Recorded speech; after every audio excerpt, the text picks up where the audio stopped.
Welcome back to the channel. Today's video covers a substantial amount of ground, so I want to be precise and efficient with your time. We have two fresh earnings reports to analyze, Rubrik and UiPath.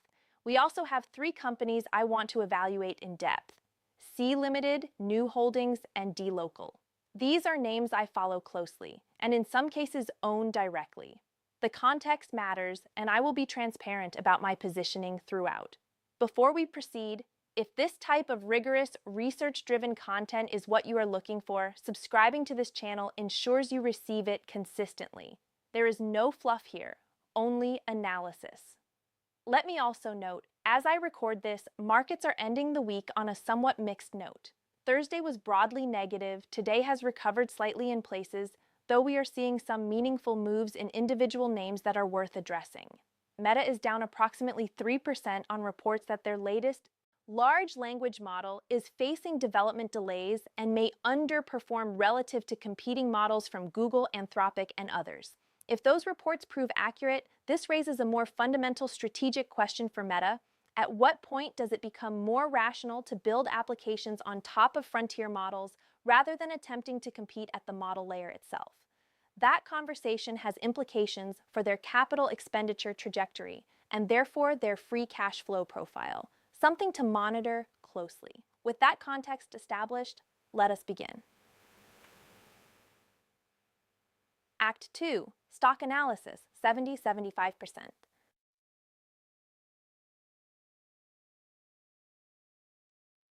Stock 1, Rubrik Arbekin. Rubrik reported earnings Thursday evening, after market close, beats across the board. The stock initially moved up approximately 7% in after-hours trading, then pulled back significantly. As of recording, it is up only 1.4% on the day. Let me put that in context. Over the past 12 months, the stock is essentially flat. Year-to-date, it is down 27.4%. That divergence between fundamental performance and stock price performance is something we need to examine carefully. The quarter. The results were strong by any objective measure. Cloud ARR grew 47.6% year over year. Subscription ARR grew 33.8%. Total revenue for the quarter came in at $378 million, up 46.3% year over year. Net new ARR for Q4 was $115 million. That is a quarterly record. For the full fiscal year 2026, revenue reached $1.32 billion, up 48%. Free cash flow for fiscal year 2026 was $238 million compared to $22 million in the prior year. That is a meaningful transformation in cash generation. Stock-based compensation as a percentage of revenue, always a concern with recently public companies, continued to decline. Management has indicated this trend is expected to continue. The accounting nuance. One important item deserves careful attention here. Fiscal year 2026 benefited from accounting tailwinds related to what Rubrik calls material rights, a cloud transition effect. This added approximately $68 million to fiscal year 2026 revenue, including $18 million in Q4. In fiscal year 2027, management is projecting only $10 million in material rights for the entire year, $4 million of that in Q1. The tailwind effectively disappears. This is why Rubrik consistently directs investors toward ARR as the primary signal rather than revenue. Fiscal year 2027 guidance. With that context, the fiscal year 2027 projections make more sense. Subscription ARR growth, approximately 25 to 26% year over year. Revenue growth, 27 to 28% when adjusted for material rights. Free cash flow, $265 to $275 million, up from $238 million. Management also made an important comment about guidance philosophy. As the company matures in the public markets and analyst coverage increases, they are guiding investors not to expect consistently large earnings beats. Prior beats of 10% or more were a function of early-stage conservatism. Guidance will become more precise over time. Notably, their FY27 guidance includes no contribution from newly launched agentic AI products. Their approach remains conservative, which I view positively. My assessment. This is a company with strong fundamentals, a category-defining position in cyber resilience, and improving cash flow. The stock's underperformance is not a reflection of business quality. It reflects sentiment, a difficult comparison period ahead, and the normal volatility that follows a recent IPO.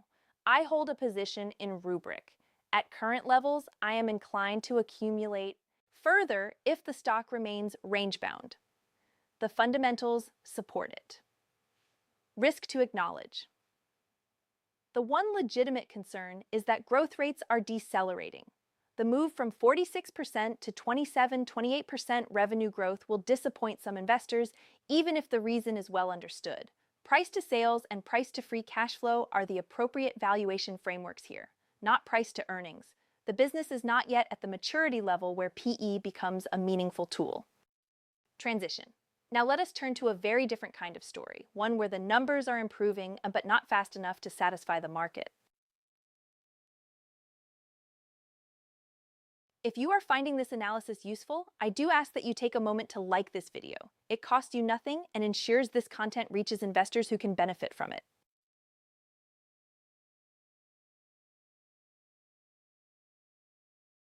Stock 2, UiPath, Path. UiPath reported earnings on the same evening as Rubrik. The market's reaction was notably different. The stock dropped 8% the following day, at one point reaching down 11%. It has since partially recovered and is up approximately 1.3% as of recording. I conducted a pre-earnings review of this name, and the thesis was straightforward. Real acceleration in revenue growth would drive the stock meaningfully higher. Flat or declining growth would do the opposite. What we received was something in between, and the market does not reward ambiguity. The quarter.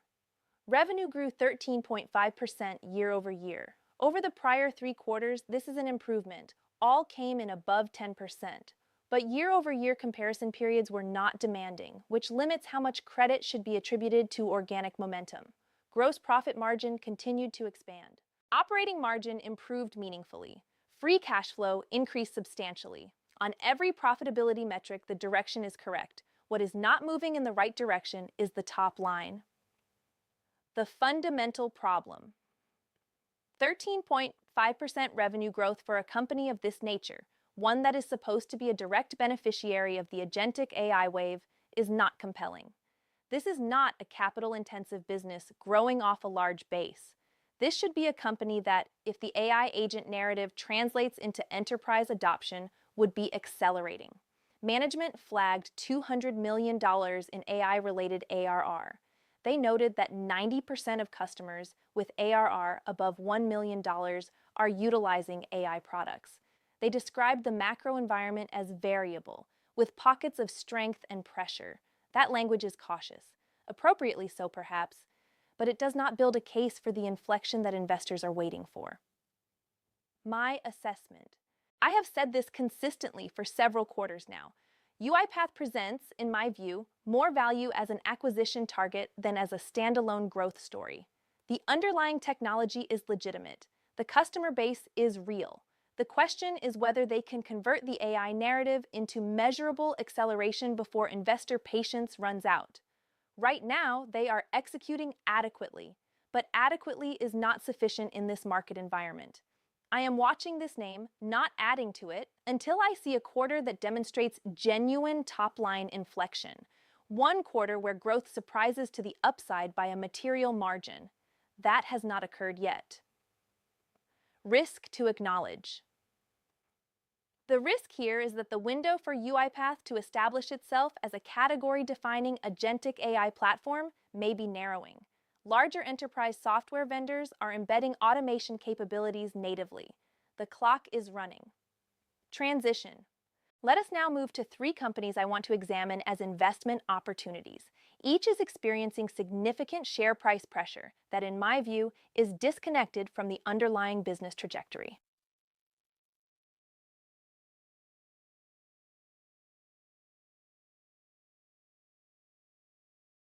Stock 3, C Limited, CE.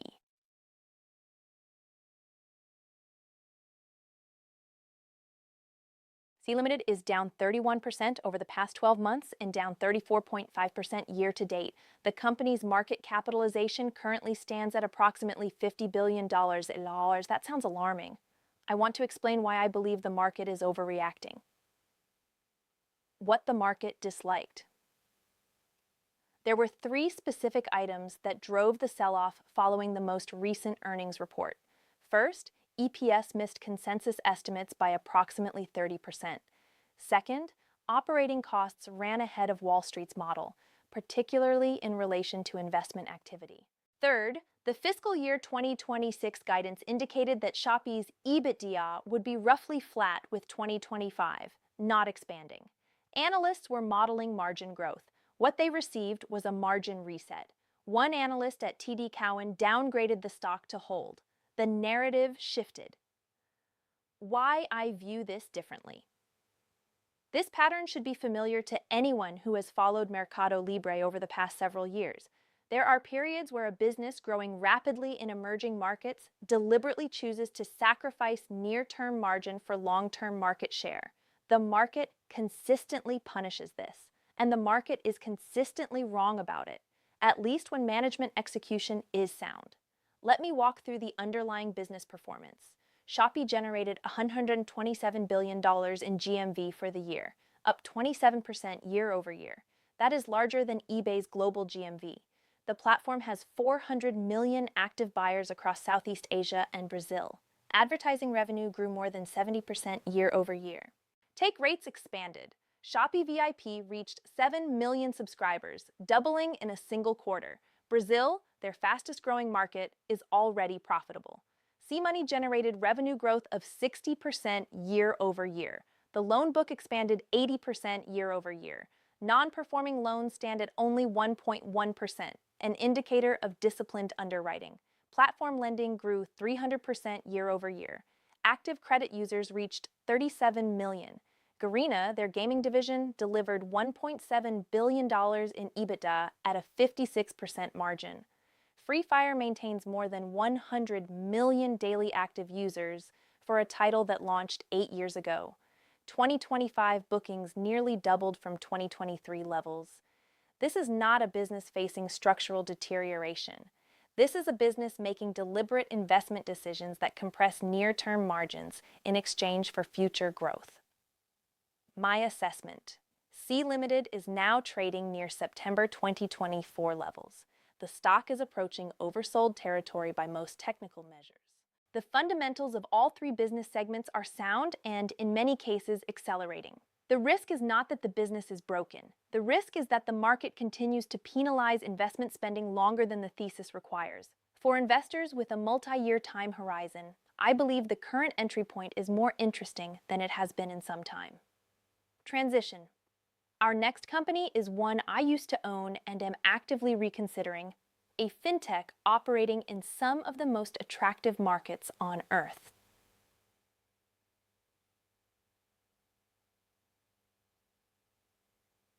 If you own any of these names, C, Rubrik, UiPath, I would be interested to hear your perspective in the comments. Are you holding, adding, or stepping back? Let me know.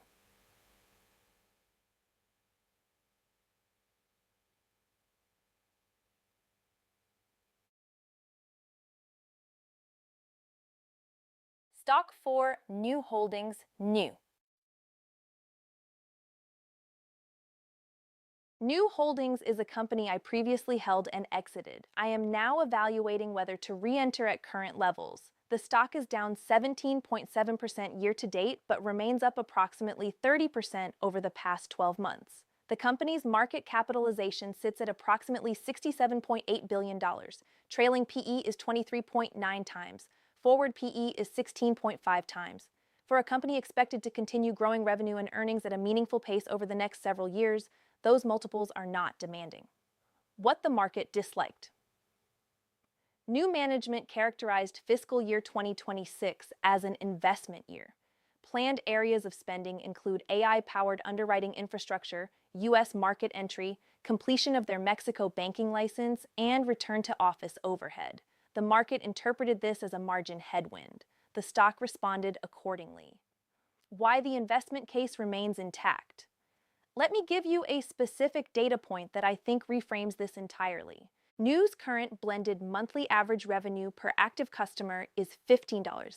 Nu's mature Brazil cohort, customers who have been on the platform for several years, generates $25 per month. Traditional Brazilian banks generate between $40 and $45 per month per customer. That means without adding a single new customer, Nu has a potential 3x revenue opportunity simply by continuing to deepen monetization of its existing base. This is not speculative. It is what their own cohort data demonstrates. Total active customers reached 131 million, monthly active customers 109.3 million. Customer activity rate 83.4%, a modest improvement from the prior quarter. Year-over-year customer growth 14.6%. The efficiency ratio dropped below 20% for the first time in company history, landing at 19.9%. For a banking business, this is a remarkable operational milestone. The U.S. expansion. Management has addressed the U.S. market entry directly, and I think their reasoning is strategically sound. The U.S. financial services market is the largest in the world. Even a small share of that market, a fraction of what they have captured in Brazil, would be a meaningful addition to the business. Management noted that states like Texas, California, and Florida individually have GDPs approaching or exceeding Brazil's total. The scale of the opportunity justifies the investment, and the investment itself is modest, representing less than 10% of company resources. This is not a distraction. It is an intelligent allocation of excess capacity toward the largest available market. My assessment. At $14 per share, growing rapidly, profitable, and trading at 16.5 times forward earnings, I believe Nu Holdings warrants serious consideration. I am evaluating a re-entry, which would likely involve trimming positions in other names where my conviction is lower. The risk is that the 2026 investment year creates multiple quarters of margin pressure and gives the market ongoing reasons to sell the stock.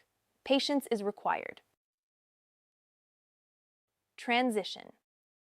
Our final company today is a small-cap fintech that I do currently own, and that reports earnings next week.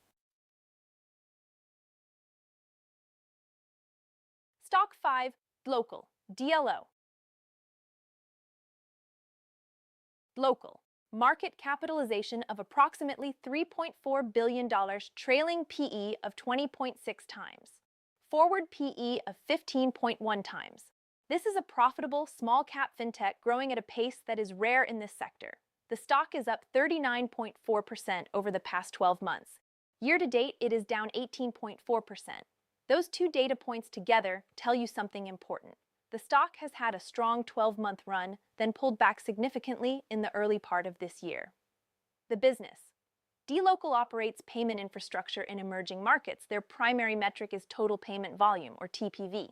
Revenue grew 52% year-over-year last quarter. More importantly, this was the fourth consecutive quarter in which TPV increased by more than 50%. Last quarter was the first in which TPV surpassed $10 billion. These are not trivial milestones. What the market has been concerned about. Two items have weighed on sentiment. First, take rate compression. As dLocal scales and processes higher volumes for larger customers, pricing naturally comes under pressure. This is a known and expected dynamic in payments businesses. Second, gross profit margin has been declining. The market is watching to see when this stabilizes. The key insight is this. The increase in TPV is outpacing the decline in take rate.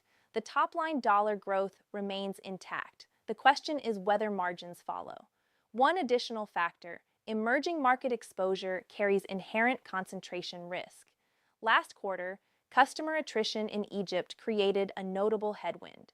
As the business scales further and diversifies across more markets and customers, individual country-level events will have diminishing impact on aggregate results. Upcoming earnings. dLocal reports next week. Based on the prior quarter's guidance and what I have observed in the data since, I expect results to come in at or above the upper end of guidance for TPV and revenue, with gross profit and EBITDA tracking around the midpoint of guidance. The stock currently sits at approximately the same level it occupied 2 quarters ago, before a post-earnings move of 31%.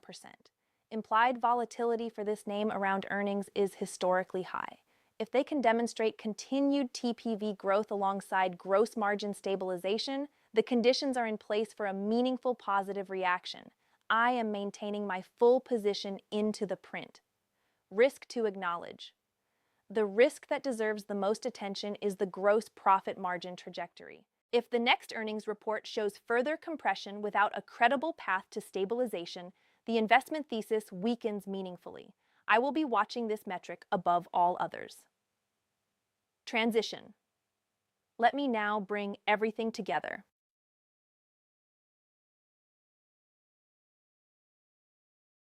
Act 3. Synthesis and conclusion. 10-15%.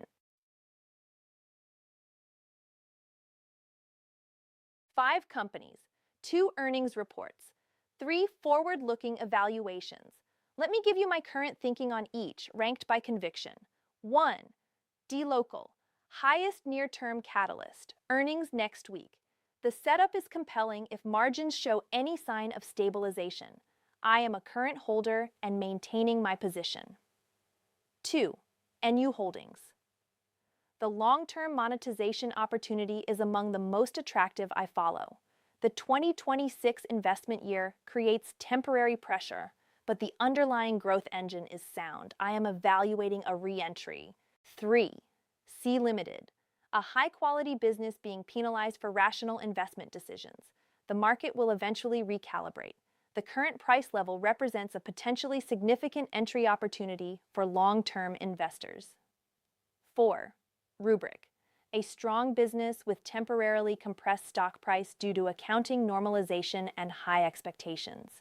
The free cash flow story is compelling. I hold a position and am considering adding. 5. WIPATH. The most conditional of the 5. I will require evidence of genuine top-line acceleration before increasing conviction. Watching, not buying. A brief philosophical note before I close. The companies we discussed today share a common thread. Each is being evaluated primarily on short-term metrics by a market that often struggles to look beyond the next quarter. Investing well requires the ability to distinguish between a business that is deteriorating and a business that is investing in its future. That distinction is not always obvious, but it is almost always where the returns are found. Price is what you pay. Value is what you get. Do not confuse the two. Before I let you go, 3 requests. First, if this analysis was useful to your investment process, please like the video. It takes 1 second and helps this content reach a wider audience. Second, subscribe to the channel and enable notifications. Analysis like this goes up consistently, and you should not be missing it. Third, leave a comment. Which of these 5 companies interests you most and why? Are you a current holder of any of them? I read every comment and genuinely value the discussion. Next week, I will have a full breakdown of the D-Local earnings print, along with any material updates on the other names discussed today. If there are portfolio moves to report, I will cover those as well. This is not financial advice.